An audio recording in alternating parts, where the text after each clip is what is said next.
Es gibt Orte, an denen Geschichte im Boden hängt wie Nebel, Orte, die mehr erzählen als jedes Dokument. Heute besuchen wir einen dieser Orte. Hier, am Rand des kleinen Ortes Herrlingen, wurde einer der bekanntesten deutschen Feldmarschälle vor eine tödliche Entscheidung gestellt. Erwin Rommel, der Wüstenfuchs.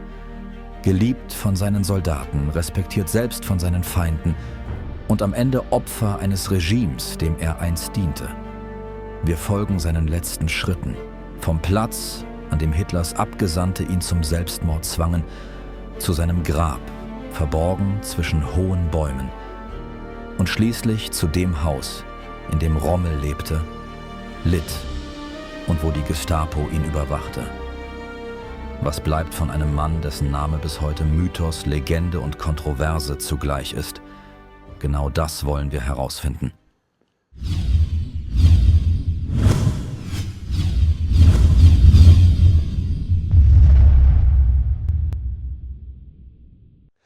Hallo Freunde und herzlich willkommen zu einem neuen Video auf unserem Kanal.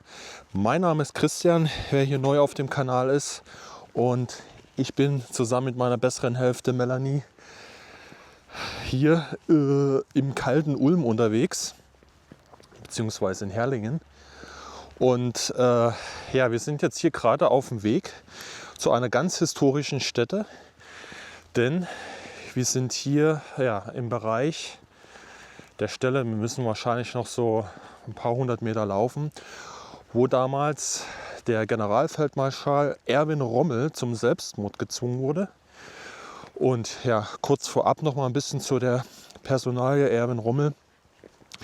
Der ein oder andere, der sich vielleicht mit ihm beschäftigt hat, ist mit einer eigentlich der bekanntesten Generäle des Zweiten Weltkriegs auf deutscher Seite gewesen. Auch bekannt unter den Pseudonym Wüstenfuchs, da er zusammen mit dem Afrikakorps im Afrikafeldzug gekämpft hatte und sich diesen Namen praktisch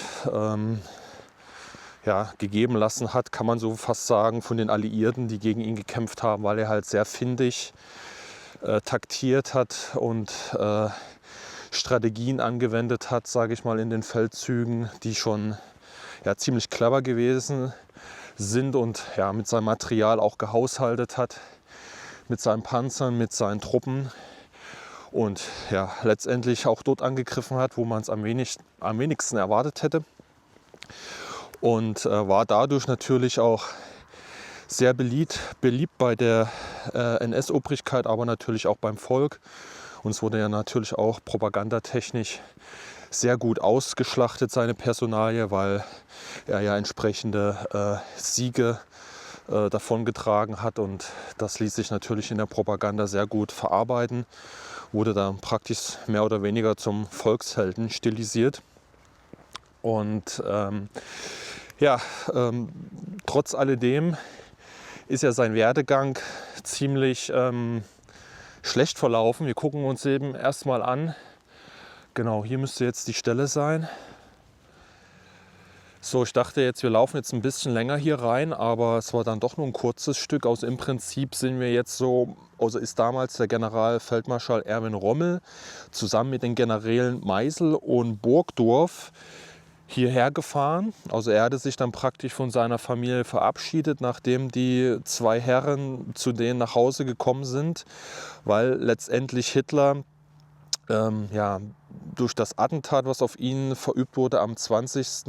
Juli 1944, von den beteiligten Personen die Information bekommen hat, dass er von der ganzen Sache wusste, dass er jetzt nicht aktiv daran beteiligt war, aber praktisch ein Mitwisser gewesen ist.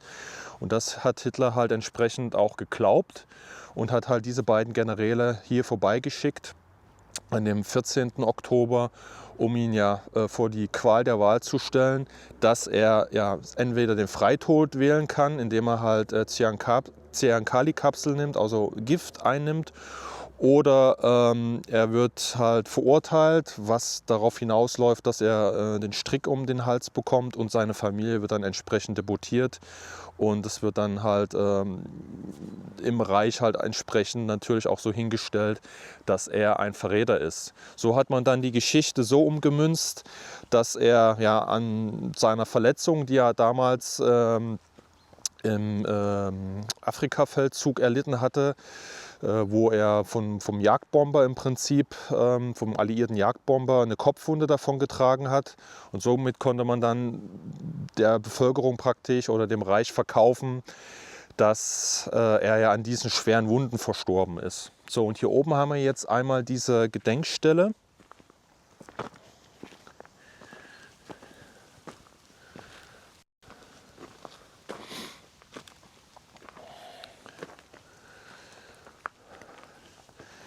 So, hier oben ist im Prinzip eine Platte aufgesetzt an dem Gedenkstein. Da steht es auch nochmal: Generalfeldmarschall Erwin Rommel, gestorben 14.10.1944. Und hier hat man auch nochmal den Hinweis angebracht: Hier wurde Generalfeldmarschall Erwin Rommel am 14.10.1944 zum Freitod gezwungen. Er nahm den Giftbecher und opferte sich, um das Leben seiner Familie vor dem Schergen Hitlers zu retten. Und durch seinen Sohn Manfred und seinen damaligen Adjutanten ist ja im Prinzip erst diese ganze Geschichte wirklich ans Tageslicht gekommen und halt auch als wahr im Prinzip ja, in die Geschichtsbücher eingegangen. Also man hatte ja im Prinzip Zeugen gehabt, die dabei gewesen sind und die wahre Geschichte hinter dem Tod von Erwin Rommel im Prinzip bestätigen konnten. Weil das im Dritten Reich, man hat es halt wie gesagt so hingestellt, dass er halt an diesen Kopfverletzungen, an dieser schweren Kopfverletzung verstorben ist. Man hat natürlich ein riesiges Tamtam mit dem Begräbnis gemacht. Wir werden auch einmal zu der Begräbnisstelle von Erwin Rommel fahren. Die ist ja hier auch unmittelbar in der Nähe. Das werden wir euch auch gleich noch mal zeigen. Und wie gesagt, hat das der Bevölkerung halt so verkauft, dass Erwin Rommel halt so gestorben ist. Weil, wie gesagt, er war ja ein Kriegsheld und in der Bevölkerung sehr beliebt. Er hatte ja nicht nur das Afrikakorps im Prinzip befehligt, sondern er hatte ja auch am Atlantikwall zu tun, hatte da Atlantikwall sehr viel von seinen Strategie und Taktiken einfließen lassen. Allerdings sind die auch nicht so zum Tragen gekommen, weil viele auch gegen ihn gearbeitet haben, warum der Atlantikwall zu vielen Teilen auch ja, schlechter gestanden ist, als er eigentlich letztendlich gewesen ist. Auch da hat man so ein bisschen gegen ihn gearbeitet und ja. Also letztendlich war der Tatgang so, dass er sich praktisch von seiner Familie ja zu Hause verabschiedet hatte und zu seinem Sohn gesagt hat, dass er jetzt gehen muss, dass er jetzt in ungefähr 15 Minuten tot sei. Das ist auch krass, wenn man das dann so, sage ich mal, zu seinem Kind sagt. Und die sind im Prinzip dann bis hier vorgefahren und dann hatten die Generäle ihm halt die Ziankali-Kapsel in die Hand gedrückt und er ist praktisch hinten gesessen auf der Rücksitzbank und hat das halt eingenommen. Und die Generäle haben dann praktisch mit im Wagen gewartet, 15 Minuten lang, bis er dann halt gestorben ist. So, und das war im Prinzip ja, der Tathergang letztendlich. So ist er dann gestorben. So Leute, jetzt sind wir direkt in Herrlingen, hier praktisch an dem kleinen Friedhof, an der Kirche. Und hier ist das eigentliche Begräbnis vom Erwin Rommel. Also man kommt jetzt hier zu dem Friedhof und dann sehen wir auch schon hier direkt eingangs eine Tafel, die darauf hinweist, hier mit dem Geburts- und Sterbedatum von Erwin Rommel. Und hier unten war normalerweise auch eine Plakette noch mal dran mit seinem Foto und noch ein paar Daten. Weil hier gab es auch einen Verweis drauf auf das Museum, was hier in der Nähe ist.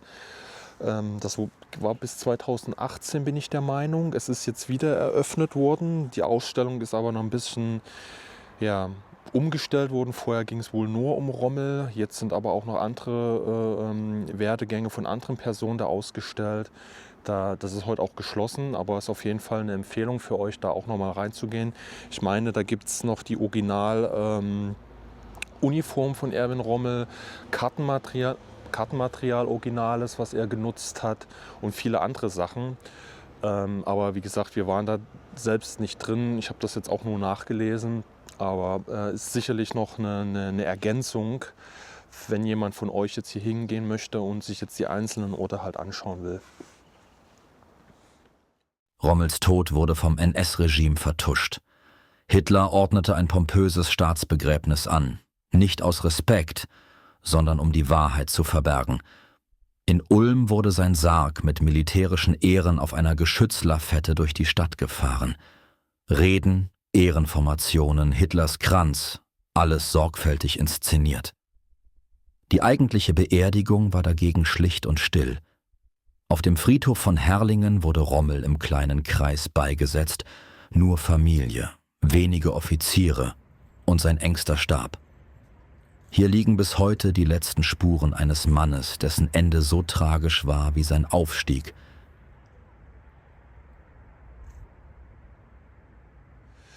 Ja Leute, hinter mir stehen wir jetzt vor dem ehemaligen Haus zu Hause, besser gesagt, ja, die Villa von Rommel, was jetzt halt ein Museum eigentlich sein soll. Aber mir ist auch gerade noch was aufgefallen, das werde ich euch eben zeigen. Wir werden da gleich mal hier rumgehen. Auf jeden Fall ein sehr schmuckes Haus, muss man einfach so sagen. Aber mir ist gerade was Negatives hier schon aufgefallen, nämlich hier ist ein Loch in einer der Scheiben drin. Es eröffnet uns zwar jetzt die Möglichkeit, hier einmal reinzugucken, und dann seht ihr auch hier die schönen Bögen hier drin.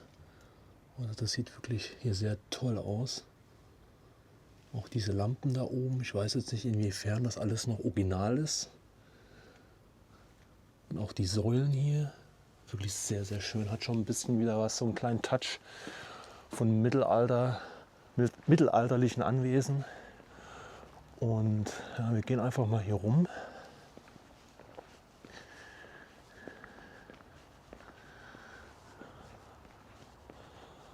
Aber ich glaube nicht, dass da jetzt aktuell irgendwie ein Museum drin ist, ne? Ich weiß nicht, ob einer von euch jetzt mal hier drin gewesen ist.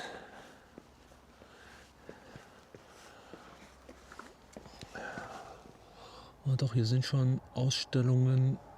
Ja, hier ist eine Ausstellung drin, hier sind irgendwelche Exponate. Ja, aber das hat... Ja, hier sieht man auch Erwin Rommel. In einer Viertelstunde bin ich tot. Da steht's auch. Ja, aber es hat auf jeden Fall nicht offen. Ich weiß jetzt nicht, also dieses Loch da in der Scheibe, das irritiert mich ehrlich gesagt ein bisschen.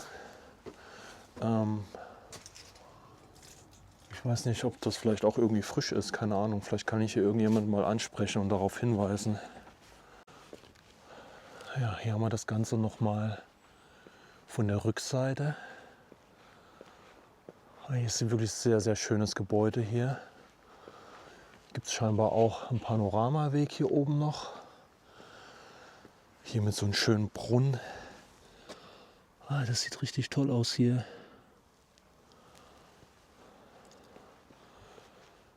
Ja, das war wahrscheinlich früher auch der Hauptzugang.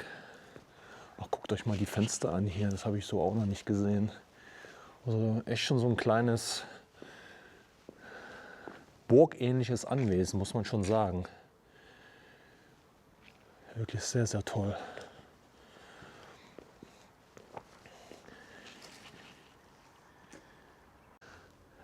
Ja, hier auf dem Platz ist er wahrscheinlich dann sein Dienstwagen auch immer vorgefahren mit seinem Adjutanten und hat ihn entsprechend abgeholt.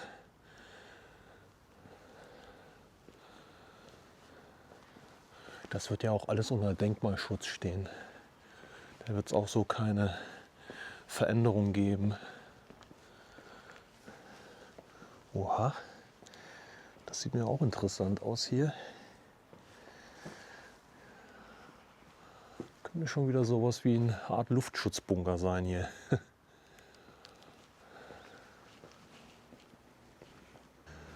Ja, hier nochmal der Ausblick oben von dieser kleinen Terrasse mit dem Nebeneingang. Und dieses Gebäude hier scheint da so eine Art Zufahrt hier gewesen zu sein auf das Grundstück, weil das ist die gleiche Machart wie dieses Gebäude hier vorn. Ich gehe da einfach auch noch mal gucken.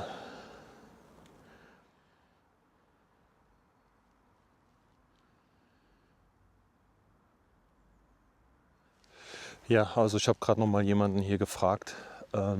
Das Museum hat jetzt erstmal geschlossen, also es ist nicht offen. Da gibt es wohl immer wieder Änderungen. Man ist sich scheinbar da nicht ganz klar, was man mit dem Objekt machen will. Jetzt hat irgendwie der Bürgermeister da direkt die Hand drauf, meinte der Ortskundige hier.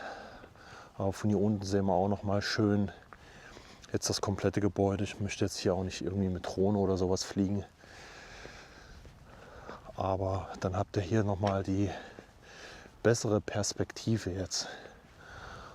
Also ein riesiges Haupthaus, hier unten mit einer erweiterten Galerie, mit so einer Art Pförtnerhäuschen und auch da auf der Seite auch nochmal ein Riesenanbau. Das sieht mir fast so aus, als ob es da irgendwie ein Saal gewesen ist, den man, ja, das sieht schon wieder fast aus wie eine Art Tanzsaal.